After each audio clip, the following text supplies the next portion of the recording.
Okay, let me ask you to identify yourself. And can you still remember when you first met FVR? Yes, yes, of course. Okay, so you identify yourself first, sir. Yes. This is former Ombudsman ANIANO Aguilar Desierto. All right. Tell me, how did you meet? Nasa military pa kayo? Oh, yes, because I joined the military service when martial law was declared. Oh, okay. Actually, to tell you honestly, it was Senate President Enrile, then Secretary of National Defense at that time, who convinced me to join the military service because we invited him as guest speaker in Cebu. I am from Cebu. I was one of the lawyers, practicing lawyers in Cebu. We invited them to Cebu, and when he was there, he saw me, and we came from the same school. I finished my law in the University of the Philippines, Okay. and he was there too. So when he saw me, he talked to me afterwards. You help us. We have martial law, but we need people who know the law and who can enforce the law to the best of their ability. So we need you. So he was able to convince me. Although I was practicing law, I was very happy with my family there in Cebu. So you were with the JAGO, the judge? No, so I came to Manila Yes, sir. to join the military service in the Judge Advocate General's office, There you go. because I was a lawyer, Yes. and they needed lawyers in the Judge Jago. So in PC, Philippine Constabulary, at the time, he was the chief of Philippine Constabulary. I joined the service, and I was a lawyer. We had General Dimaya as the head of the law office in Jago, Jago in Krami. But then maybe he saw my background, a practicing lawyer and at the same time graduate from the University of the Philippines. He was interested, so he was asking me. He was asking me to report every now and then. Yes, as chief of constabulary, he needed very, very important legal questions at the time. Remember that it was martial law. He wanted to make sure that they would not be abusive, but he's very careful. So he asked me legal questions, especially on actions to be taken by the military or by the police, specific actions that might hamper the interest of certain people. So he would consult me every now and then. Were you working directly under him? Or? No, I was in the judge advocate office. General Dimaya was the head of the office. Okay. So I was his legal assistant because Dimaya wanted my help too. He was not the practicing lawyer. He was in the judge advocate judge's office. And therefore he experienced only in the military service, military law. So he wanted practicing lawyers. So he asked me, he let me sit in his own room. So I was always consulted. But I'm sorry to say this, but the general or the president, I did not ask him for help for consultation. He was the one asking me. He asked me, but the boss at the time. You caught his eye, huh? Not because of my qualifications, probably. He studied it. So it was not there alone. Even afterwards, even when he was the Secretary of National Defense, Okay. he was always consulting me, almost every week. We had legal consultation. So na-build up yung professional relationship ninyo over the years. Yes. My loyalty to the military service and to not only the armed forces of the Philippines, but to the Filipino people was developed. I was only interested in myself, my progress as a lawyer. But then later on, when I was already in public service, and he was also very concentrated in public service, I came to more or less change my attitude more towards people's help, people's support. Talaga? Not for myself anymore. Ano yun? Na-influensya ka ni FVR? Yes, very much. Talaga? Because for all those years, more than 17 years, he was with me. And I always noticed not only his capability as a manager, but also his personal character. Tell me about that. What was the young FVR like? At that time, although you would expect him to be rough, tough, because, military service. But he was very calm. Talaga? He was very calm and very careful of all the things that he talked to us. And he would not just command directly. He would make a suggestion, practically a suggestion. He did that the same, even during the time when I was already Ombudsman. Oh, okay. Okay. And he would never interfered, in spite of the fact that he was the one responsible for my appointment as Ombudsman. Oo nga pala, no? But he never interfered. Only one instance did he call me up, because I refused to appear before the Congress, before the House, before the Senate. At the time when FVR would consult with you, no, you were with the Jago, no? Yes, Jago. Medyo critical din yung yung period na yon. Yes. I mean, yes. you handle cases of what? Ninoy, Satu, Oh yes, Joma, yes. I was the prosecutor. Oh, okay. I headed the prosecution against Ninoy. Because of my job. I was the chief prosecutor in the office of the Ombudsman. So I had to do my job. You mean in the office of the Jago? Sorry, office, Judge Advocate General's office. Sorry, Judge Advocate General's office. I was the chief prosecutor, and therefore I had to appear. So personally, I appeared. I was in contest with big names like Senator Jokno, Senator Tanyada. Everybody was there against me, and the late President Aquino was present with the family, including Noy. He was there. Yeah. All the children were there during the trial. Yeah, during the trials. Okay. So, What was it like at that time? I mean, FVR obviously consulted you because Yes. they were very controversial, very political, Yes. high profile celebrity. but what I personality. like of him is he would never guide me on legal matters. He would consult me, but he would never guide me that this is the law. He would never tell, this is what we should do. He would never do that when it comes to legal issues. That's why we respect him so much. Pero how was FBR then? I mean, so I guess he was very cautious about his role. Ano? He is At very legalistic. Siya yung implementor eh. Ikaw naman yung nandun sa prosecutor. Legalistic talaga. Yun lang, for example. No? But he was a very good soldier. For example, he was supposed to succeed sana as chief of staff. Pumasok si Gerald Bear. Pinasok ni Marcos si Gerald Bear. She was vice chief of staff eh. Already. Siya lang siya mag-succeed. Pinasok si Gerald Bear. Pero okay rin siya. And not complain. Talaga? How did he take it? I mean, he was in line. Not really, but he was still consulted by Marcos. Okay. Talaga. But not as chief of staff. He became chief of staff only during the Corina. Corina yun. What was the general perception of FBR at that time? I mean, so No, initially, because he was very supportive. nung panahon nung martial law. Pinsan sila si Marcos. Supportive. Gusto niya tulungan nga si Marcos. Yeah. He was very supportive in the beginning. But when it comes to nag-abuse na ng gusto, pumasok ng lahat ng mga abuses because although I still doubt if it was Marcos abuse. The military abuses na hindi makontrol niya. Panahon ni Gerald Berna. Hindi pa siya, deputy lang siya eh. Wala siya magawa noon. Na-discipline naman lang yung military again when he became Secretary of National Defense. Iba na yun. So, nung nagkakaroon na ng abuses, nag-iba na siya or something? Slowly. Talaga? In fact, he joined, remember?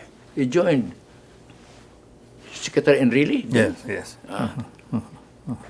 nag-walk out, punta sila sa krami. Ako naman sinabi niya, hintay ka lang dyan sa Judge Advocate's office ako. Kaya maraming kanyon doon. Para pupunta sa krami. Doon ako sa likod eh. Wala nag-attempt ng mga sundalo. Fire. Paano humihiwalay na si FBR Slowly. at that time? Wala na. Because marami nang witnesses eh, na nagsasabi. He was dissociating himself. Baka ma-asama sa ma-involve pa siya doon. So when he broke away, and yun nga, no, yung nabanggit mo, when he joined Minister Enrile, hindi ka na nagulat doon. You weren't surprised anymore that honestly, I was not surprised. Talaga. My honest opinion. I was surprised in the extent, but on the aggressiveness, I would not be surprised. But on the extent where they went to Krami and all that, I was not preparing for it. But we learned about it only when the decision was made the day before. But in my case, I was left in the office because my boss already went to hiding. So I was left in the office. Talaga. So you knew the day before na mag-aaklas na sila? Oh, they were angry. Galit na sila noon. Talaga. They had to do something about it. So, That was Ram. Ang Ram Ang Ram. ang very aggressive na tumulong kay Enrile. May Ram, mga kaibigan ko ng Ram. Sila si Kwan. Sila si grupo ng Ram, mga galing kami sa military service, lahat kasama ko yun eh. Yeah. They were young soldiers at about the same time you joined the military service, ano? Idealistic soldiers. Okay. So you knew beforehand that they were going to make an attempt to the day before, take over government? But not long before. Okay. But the aggressiveness against the government, I knew they would do it. But as to the extent, I did not know anything. Were you also surprised that FBR was sort of part of the group or was aware of their plans and their activities? Honestly, I did not know that. Honestly, I thought it was Enrile. But then he joined. Well, of course, because they were already questioning the integrity of the administration at the time. So it was a matter of course that he would support Enrile. Eventually, mangyayari. Eventually, So FBR became chief of staff, and you were also promoted eventually sa... Yes, I became a full colonel. Yes. Nagano ka ba? Did you eventually become Jago? The Judge Advocate General? No, because I was the Deputy Judge Advocate General. Okay. I was the deputy. Okay. But then I was already offered, believe me, when I was offered to become the Special Prosecutor under the Office of the Ombudsman, the second in command practically, at the Office of the Ombudsman. Cory administration. Cory administration. So you were already civilian na noon, ano? When you were appointed Special Prosecutor. Civilian na. Civilian na, no? So naka-retire ka na nag-retire ka na from military service. Military service. Okay. And But then, she was still there. he was still Secretary of National That's Defense. why he was the one who appointed me Ombudsman. Yeah, when he became president. Yeah. He decided to run for the presidency. Were you supportive? Nagulat ka ba na... No, I gulat ako, pero I had support. When he spoke with you, nung tinawagan ka niya, nag-thank you ka na sa kanya, meron ba siyang binigay na ano? Ano yung guidance niya? Simple. Maintain the same sense of justice sa panahon namin. Yung sinabi sa akin, nandito ka na. Don't forget the same sense of justice and propriety that we had before. You have to maintain it. Sabi niya. Kaya nga tumawag kayo sa akin, sinabi ko na sa iyo. Akala niya, sense of justice, kailan mo-appear ako sa Senate. Sinagot ko siya.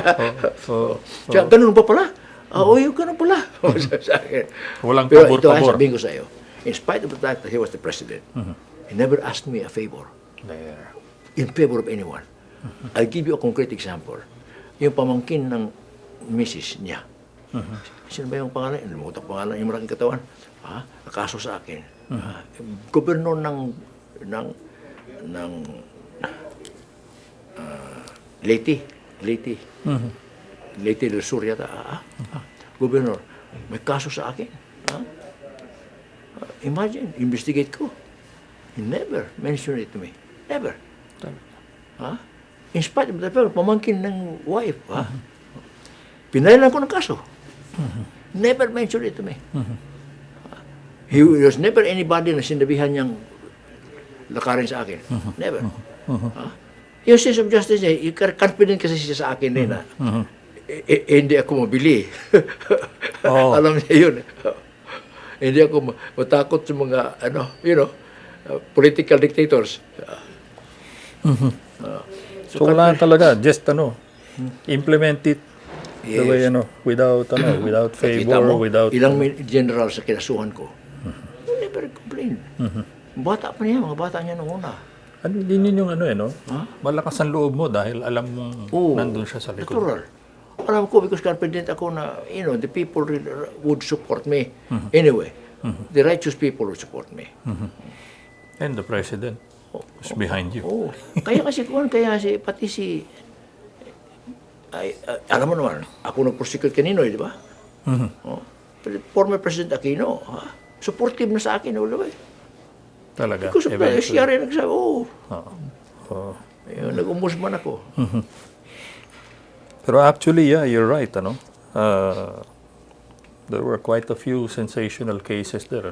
Yung sir, yung Pea Amari, di ba, in-expose naman ni Maceda yun, di ba? Di ba na rin? Dinidikit rin niya kay FVR yun. Hindi. Piamari, kinasuhan ko yun. Yes. Nakita mo dikit na niya kayo. Wala namang sinabi. Malalaman ko sana. He would have been the one to ask me kung mayroong Piamari, may relasyon siya doon.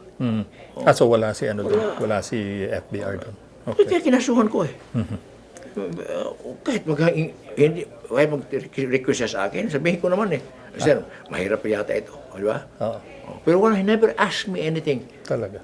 To favor anybody in the judicial system. Wala talaga. Yun ang unusual, President, Yes, sir. Yes, Can you sir. imagine? That's right. Yung kaso ni Mayor Sanchez, ill-gotten wealth yun, Nag-ano ba siya? Did FVR call and say, look at it? Of course not. Tingnan mo ito. Ganun. Hindi na. Kasi yung Sanchez, Oo. di ba kinasuhan ko yun? Ill-gotten wealth. Ill-gotten wealth yun. Wala siyang sinabi. Basta I tell you, ang malaala ko lang, makaisa lang siyang tumawag sa akin tungkol sa kaso. Yung investigation ng Senate. To appear before the Senate. He was suggesting, bakit hindi ako ma-appear? Yun lang. All the others, wala. Not even insinuate. Wala. He would not insinuate to me. Wala ba siyang instruction to become controversial? You were actually, if I remember, diba, the stories I wrote also about you. Yeah. You were always very controversial. You always cut a controversial picture Yes, in the. I mean, because He you were a tough. He was supportive of me. Never told me na you slow down. In fact, how many military men have I charged? Kaibigan pa niya. Mga generals. Ilan yun? Mga bata niya noong una. Wala. Hindi siya magana. Nabanggit mo yung military, sir. I mean, how do you react to that, yung observation na FVR militarized the bureaucracy? Ang dami niyang inappoint na retired military officials to key government offices. No, Yourself included. But hindi. Qualified lahat lahat na appoint niya. I should know. When I was during my time, I knew. qualified naman ang kina-appoint niya, not because kaibigan niya because qualified. Look at mga relatives na misis niya. Ha? Nag-appoint pa siya? Wala. Kahit anong sasabihin pa. Wala. Na yung mga qualified, yung mga galing sa military service, very qualified talaga, magagaling ayun, in-appoint niya sa civilian positions. Let me get to meron kang reform agenda na pinasok din as ombudsman yung the anti-graft agenda. And that nakadikit dun sa government reorganization and professionalism vision ni FVR yun Can you tell me resident ombudsman in major offices? Di ba? Yun. And di ba? And then we have that. The trouble is and the vision for that was bakit? Because we needed people who could monitor performance everywhere. Not only the public officials, but including the people of my office. Monitor ng mga tao na yun. So I always chose the people I was confident in being very honest and sincere. Careful ako. Pero that was started during your term, di ba? Which one? Yung resident ombudsman. Oh, yes, panahon ko yun. Kaya monitor ko lahat ang reduction, don't you know that from in the survey, from 100%, naging pag-alis ko 10% na lang natira. Sa corruption. Cases. Corruption. Okay. In the government. May nag-survey, yung survey agency. Yun na lang, 10%. Ngayon, dumami naman nga yata kayo. Tapos may tie-up ka pa di ba? Meron kang tie-up with Civil Service Commission, di ba? Values against... I organized all the independent institutions. Independent institutions, especially those monitoring performance. Nagkuhan kami, organize ako noon. I hated it. I don't know if they still have it now. But yung for example, itong independent officers ngayon, there are four or five independent officers, including COMELEC. Kasama kami noon. Civil Service, Ombudsman. So, na-monitor, mahirap na corruption Kung naka-join kayo, magkahiyaan kayo Di ba? Yes. Mahiya ka na, malaman ka talaga because we are together. We're meeting every week. Talaga? Oo. Okay.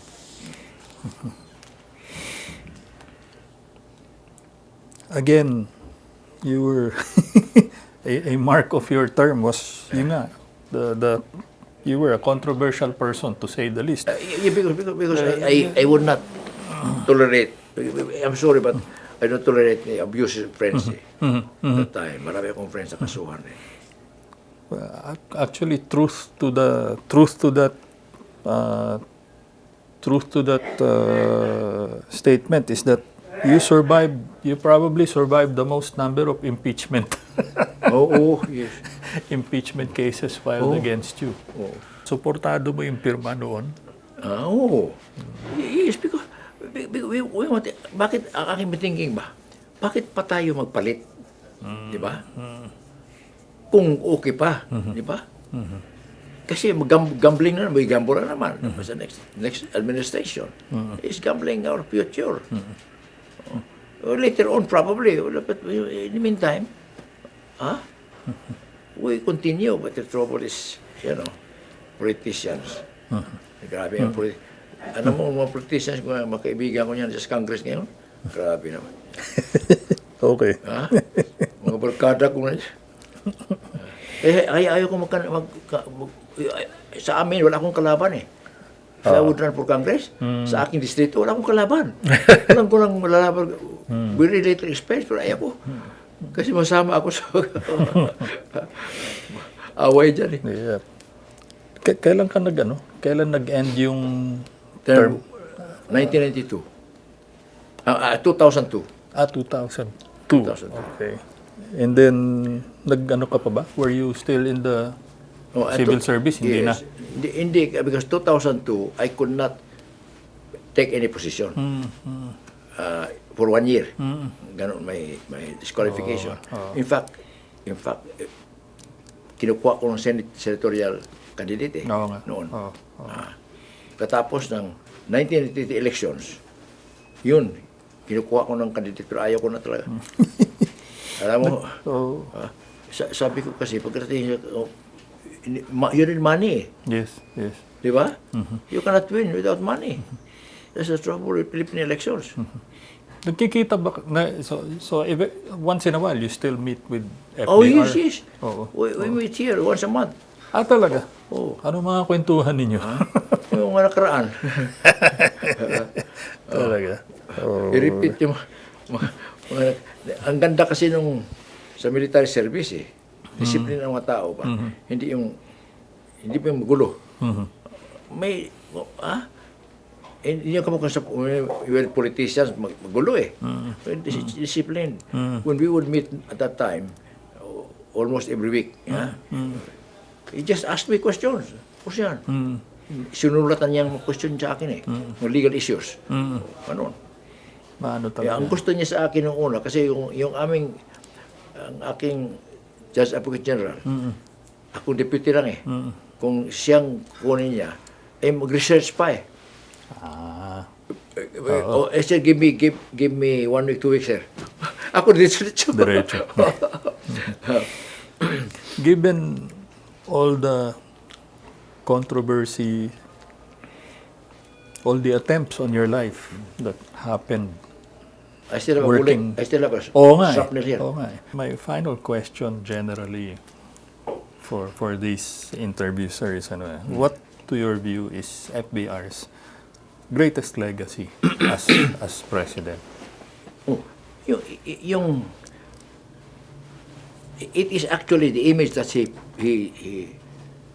presents. Okay. It is the biggest legacy. The image of efficiency in the service, integrity,